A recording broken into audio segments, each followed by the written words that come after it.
Bom dia, paz do Senhor Jesus. Senhor, estou aqui lendo a tua palavra mais esse dia, Senhor. Que o Senhor possa estar aqui presente comigo. Eu te chamo, te convido, senta aqui do meu ladinho, me ajuda, me ensina, me mostra. Mostra aos meus irmãos a beleza da tua grandeza, do teu poder e das coisas que o Senhor pode fazer e quem o Senhor é nas entrelinhas, Pai. É isso que nós desejamos nesta manhã. Abençoa meu irmão, minha irmã, nesta manhã, com a dádiva do presente, da revelação da tua palavra.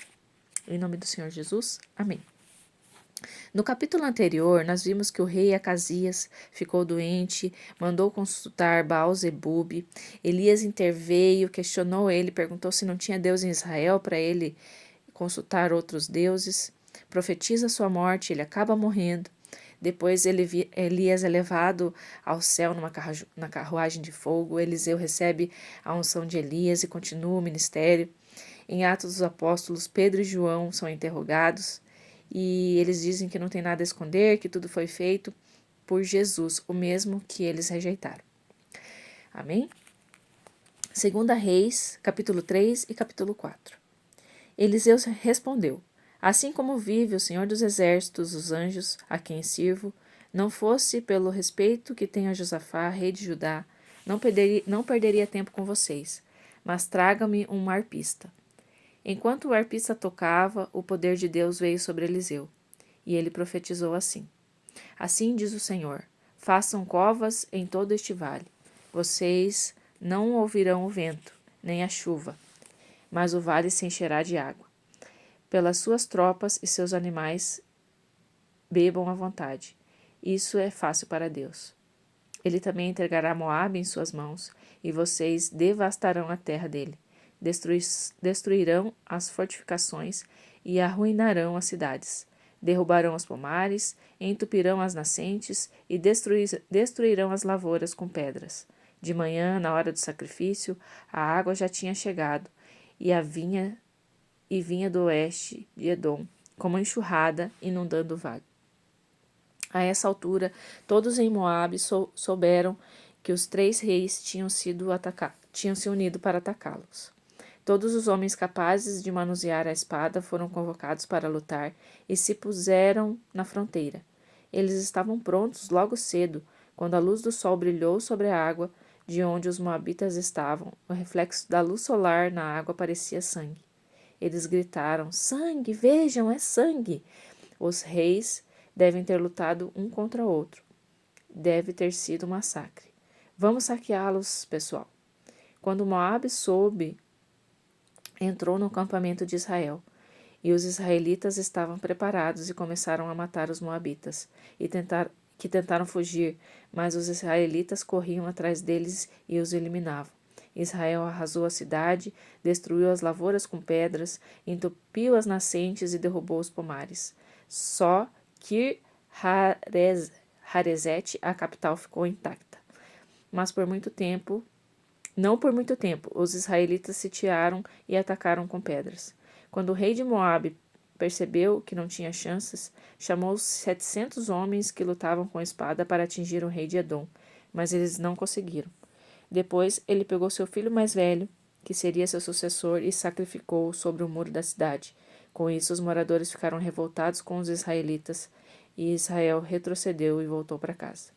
Certo dia, a mulher de um dos discípulos dos profetas mandou chamar Eliseu e disse: Seu servo, meu marido morreu. O senhor sabe como ele era dedicado a Deus. Agora o homem que tinha emprestado dinheiro a ele está cobrando a dívida e quer levar meus 2 filhos como escravos. Eliseu disse: Como posso ajudá-la? O que você tem em casa? Ela respondeu: Nada, apenas um pouco de azeite. Eliseu disse: Faça o seguinte: percorra a sua rua e peça emprestadas vasilhas e tigelas de suas vizinhanças. Não traga poucas, mas todas que você conseguir. Depois volte para casa e feche a porta. Só você e seus filhos na sua casa. Derrame o azeite em cada vasilha até encher e deixe-a de lado. Ela fez o que ele mandou. Trancou-se em casa com os filhos, e à medida que eles iam trazendo as vasilhas, ela enchia de azeite. Quando todas as vasilhas e as tigelas estavam cheias, ela disse a um dos seus filhos: Traga mais vasilhas. Mas ele respondeu: Acabaram. Não tenho mais nenhuma vasilha. Então o azeite cessou. E ela foi contar ao homem de Deus que tinha acontecido. Venda o azeite, pague sua dívida, e você e seus filhos poderão viver com o que sobrar. Certa vez, Eliseu passou por Sunem. Ali, uma mulher rica insistiu que ele ficasse para comer. Isso acabou virando um costume. Toda vez que ele passava por lá, parava para uma refeição. E a mulher disse ao marido: Tenho certeza que este homem que nos visita é santo homem de Deus. Por que não construímos um pequeno quarto de hóspede em cima da nossa casa e colocamos uma cama, uma mesa, cadeiras e uma lâmpada, para que quando ele vier possa também se hospedar aqui? Quando Eliseu apareceu de novo, ele pôde descansar no quarto. Ele disse ao seu ajudante Geazi: Chame essa sunamita, quero conversar com ela. Ele a chamou e ela veio. Por meio de Geazi, Eliseu disse a ela: Você tem feito muito para nos acolher e cuidar de nós. O que podemos fazer por você? Existe alguma coisa que você gostaria que pedíssemos ao rei ou ao comandante do exército? Ela respondeu: Não há nada, estou satisfeita e feliz com a minha vida. Eliseu conversou com Geazi: Precisamos saber alguma coisa precisamos fazer alguma coisa por ela, mas o quê? Geazi disse: Veja, ela não tem filhos, seu marido é idoso. Eliseu disse: Chame aqui. E ele a chamou. E ela veio e ficou em pé na porta do quarto. Eliseu disse a ela: A essa hora, daqui 1 ano, você estará amamentando um menino. Ela exclamou: Oh, meu senhor, homem de Deus, não me dê falsas esperanças. Mas a mulher concebeu 1 ano depois, teve um filho, como Eliseu tinha predito. O menino cresceu e certo dia ele acompanhou seu pai, que estava trabalhando na colheita. De repente o menino gritou: Ai, minha cabeça! Ai, minha cabeça! O pai ordenou ao escravo: Leve o menino de volta para a mãe dele. O escravo carregou o menino nos braços e levou-o para a mãe. O menino ficou nos braços dela até o meio-dia e morreu. Ela o levou para cima, deitou na cama do homem de Deus, fechou a porta e deixou o corpo ali. Em seguida, chamou o marido e disse: Mande um dos seus escravos trazer uma jumenta para que eu vá encontrar com o homem de Deus. Volto assim que puder. O marido estranhou: Mas por que agora? Hoje não é dia sagrado, nem lua nova, nem sábado. Ela respondeu: Não faça perguntas. Eu preciso ir agora, confie em mim. Ela selou a jumenta e disse ao escravo: Vá na frente, o mais rápido que puder. Se estiver muito rápido, eu aviso. Assim ela foi e encontrou o homem de Deus no Monte Carmelo. Quando o homem de Deus a viu de longe, disse a Geazi: Vá a ela, é a sunamita. Vá depressa e pergunte: O que aconteceu? Está tudo bem? Como está seu marido e seu filho? E ela respondeu: Está tudo bem. Mas quando chegou diante do homem de Deus no monte, ela se jogou no chão e agarrou os pés dele. Geazi veio para tirá-la dali, mas o homem de Deus disse: Tudo bem, deixe-a. Não vê que ela está aflita? Mas Deus não me mostrou motivos da sua angústia. Ela perguntou: Por acaso eu pedi um filho ao meu senhor? Eu não disse: Não me dê falsas esperanças? Ele ordenou a Geazi: Não perca tempo. Pegue o meu cajado e corra mais depressa que puder. Se encontrar alguém, não se preocupe em cumprimentar. Se alguém cumprimentar você, não responda. Ponha o cajado sobre o rosto do menino. E a mãe do menino disse: Assim como vive Deus e como vive você, você não me deixará para trás. Então Geazi permitiu que ela fosse à frente e o seguiu. Mas Geazi chegou primeiro e pôs o cajado no rosto do menino. No entanto, ele não deu sinal de vida. Geazi voltou a Eliseu e disse: O menino nem se mexeu. Eliseu entrou na casa e encontrou o menino estirado, morto sobre a cama. Ele entrou e fechou a porta, ficando só os dois no quarto. Eliseu orou a Eterno e deitou na cama sobre o menino, boca a boca, olho no olho, mãos com mãos. Com ele deitado assim, o corpo do menino começou a se aquecer. Eliseu levantou-se e começou a andar pelo quarto. Depois, voltou a deitar sobre o menino, e o menino começou a respirar. Expirou 7 vezes e abriu os olhos. Eliseu chamou Geazi e disse: Traga a sunamita aqui. Ele a chamou e trouxe para dentro do quarto. Eliseu disse: Abrace seu filho. Ela se prostrou aos pés de Eliseu, com o rosto em terra, num misto de reverência e espanto. Depois abraçou seu filho e saiu com ele. Eliseu partiu e foi para Gilgal. Havia fome ali. Enquanto conversava com os discípulos dos profetas, disse a seu ajudante: põe uma panela grande no fogo e prepare um ensopado para os profetas. Um deles saiu para o campo para apanhar algumas ervas.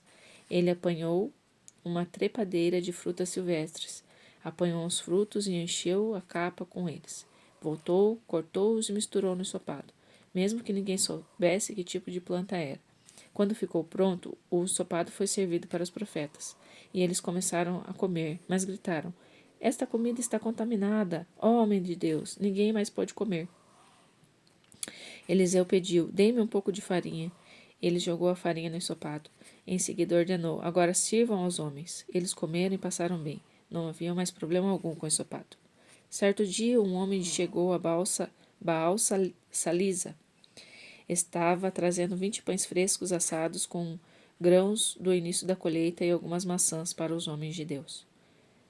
Eliseu disse: distribua a comida para essas pessoas. Seu ajudante disse: para 100 homens? Não é o suficiente. Eliseu respondeu: faça assim mesmo.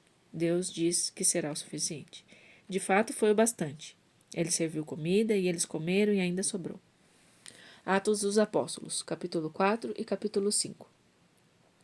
Um só coração e uma só mente. Assim que saíram, Pedro e João se reuniram com seus amigos e contaram os que os principais sacerdotes, líderes religiosos tinham dito. Ouvindo o relato, eles ergueram numa bela voz numa harmoniosa oração. Deus forte, que fizeste o céu e a terra, o mar e tudo o que há neles, pelo Espírito Santo, falaste pela boca do teu servo, nosso pai Davi. Nações, por que tanto tumulto? Povos, por que tantos planos? Os líderes da terra brigam por posições. Poderosos se encontram em reuniões de cúpula. Os que negam a Deus se rebelam contra o Messias. Pois, de fato, eles se reuniam, Herodes e Pôncio Pilatos, com nações e povos, até mesmo Israel, nessa cidade para planejar contra seu santo filho Jesus, aquele a quem fizeste Messias, para levar adiante os planos que elaboraste há muito tempo. Agora eles atacam de novo. Cuida dessas ameaças e dá aos teus servos confiança e coragem para pregar a tua mensagem. Estenda a mão para realizar curas, milagres e maravilhas, em nome do teu santo servo Jesus. Enquanto eles oravam, o lugar em que estavam reunidos tremeu, e eles foram cheios do Espírito Santo, aleluia, e continuaram a proclamar a palavra de Deus com coragem e confiança. Toda a comunidade de cristãos estava reunida em um só coração e uma única mente.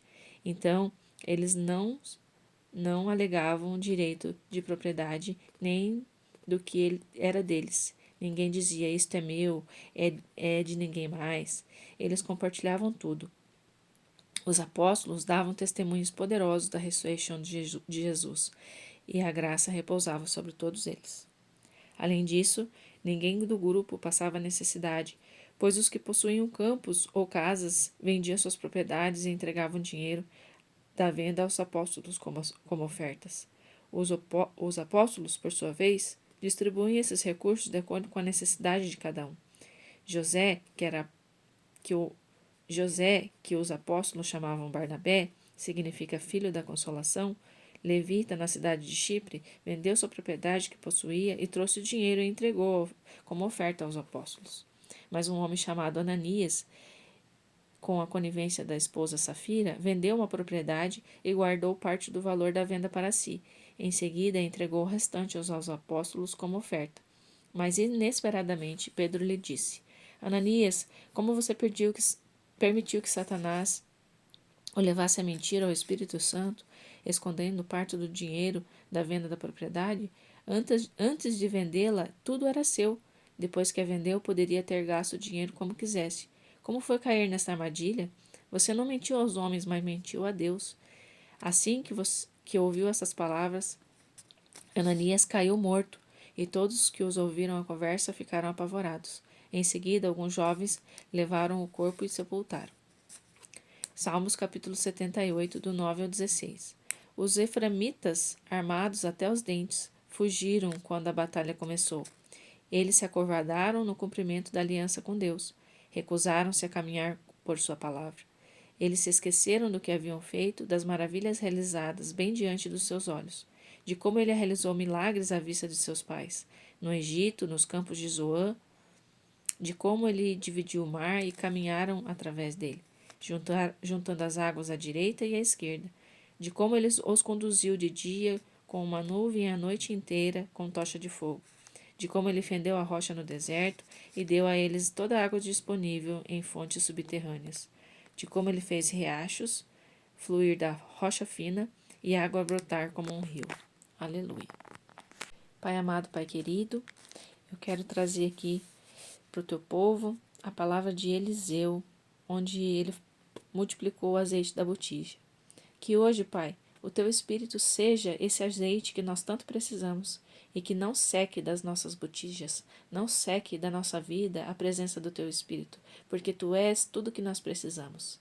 Em nome do Senhor Jesus, que toda necessidade que haja na casa dos meus irmãos seja suprido por este azeite, por teu Espírito, Pai, que opera em nós. Em nome do Senhor Jesus, vem curando, Pai, vem tratando, vem curando, vem libertando, Senhor, tudo aquilo que não pertence ao Senhor e que nós possamos ser cheios do teu azeite, do teu Espírito, hoje e sempre, até que o Senhor volte, em nome do Senhor Jesus. Amém.